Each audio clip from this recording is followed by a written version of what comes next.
नमस्कार जय Jagannath our Odia culture channel को आपण मानक अनेक अनेक शुभेच्छा और शुभकामना।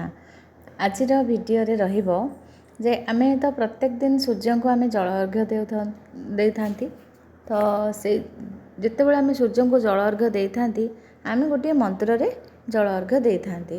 गोटे निर्दिष्ट किछि मंत्र रे आमे माने समस्ते सूर्य को जल अर्घ्य प्रदान करिथाउ।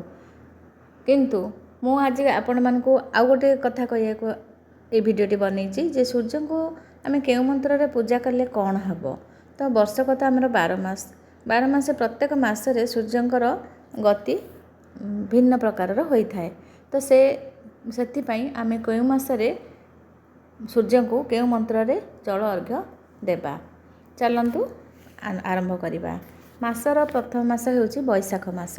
बैशाख मासरे सूर्य को ओं तपनाथाय नमः ओं तपनाथाय नम मंत्र रे पूजा अर्चना करी अर्घ्य प्रदान कले जीवन रे सुख समृद्धि वृद्धि होता है एवं भाग्य रे उन्नति हुए मित्र प्राप्ति मध्य होता है। द्वितीय मास है ज्येष्ठ मास। ज्येष्ठ मासरे सूर्य को ओं मित्राय नमः मंत्र रे पूजा अर्चना करी अर्घ्य दान कले देह रे शक्ति वृद्धि होता है एवं कुष्ठ आदि महाव्याधि मध्य मुक्ति मिलता है। तृतीय मास है आषाढ़ मास। आषाढ़ मासरे सूर्य को ओं रवय नम ओं रवय नम मंत्र रे उच्चारण करी पूजा अर्चना करी अर्घ्य दान कले दारिद्र्य दूर होता है एवं जीवन निरामय एवं दीर्घायु होता है। तापरे आसंतु जानिबा चतुर्थ मास बा श्रावण मास। श्रावण मासरे सूर्य को ओं इंद्राय नमः मंत्र रे पूजा अर्चना करी अर्घ्य प्रदान कले ऐश्वर्य एवं विद्या प्राप्ति होता है एवं जशरे मध्य वृद्धि होता है। ता परवर्ती मास होची भाद्रव मास। भाद्रव मासरे सूर्य को ओं क्षमाय नम ओं क्षमाय नम मंत्र रे अर्घ्य दान कले शरीर सुस्थ रहे। ता परवर्ती मास होची आश्विन मास। आश्विन मासरे सूर्य को ओं हिरण्य रेतसे नम ओं हिरण्य रेतसे नम मंत्र रे पूजा अर्चना करी अर्घ्य प्रदान कले ग्रह पीड़ा मध्य दूर होता है धन एवं जश लाभ होता है। ता परवर्ती मास होची कार्तिक मास। कार्तिक मासरे सूर्य को ओं अरुणाय नम ओं अरुणाय नम मंत्र रे पूजा अर्चना करी अर्घ्य प्रदान कले शरीर आरोग्य हुए धन जश एवं ज्ञानर मध्य वृद्धि होता है उत्तम संतान मध्य प्राप्ति होता है। ता परवर्ती मास होची मार्गशीर मास। मार्गशीर मासरे सूर्य को ओं सूर्याय नम ओं दिवाकराय नम ओं भास्कराय नम आदि मंत्र रे पूजा अर्चना करी अर्घ्य प्रदान कले ग्रह रिष्ट खंडन हुए ऐश्वर्य प्राप्ति हुए कार्य मध्य सिद्धि लाभ करिथाए मिलता है। ता परवर्ती मास होची पौष मास।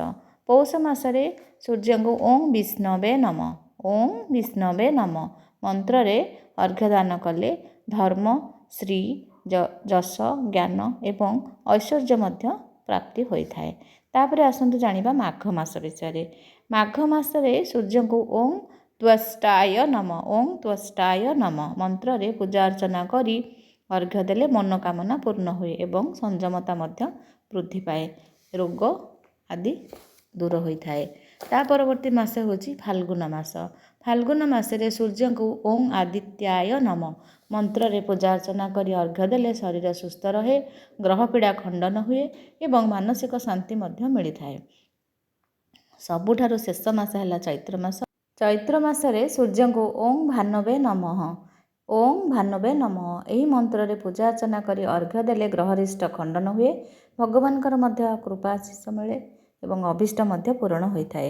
यही 12टी मासरे ये जो मंत्र मु आपण मानकु जनैली जदि करंती ताले निश्चित शुभफल आपण मानकु मिलिबो। भिडियोटी जदि आपण मानकर टिके भी काम रे लागिबो आपण माने आपनक सांग साथी रे मध्य शेयर करिवे टिके भिडियोटी को लाइक करिवे चैनल टी को मत जदि सब्सक्राइब करना नुआ अच्छा ताले सब्सक्राइब करदेवे।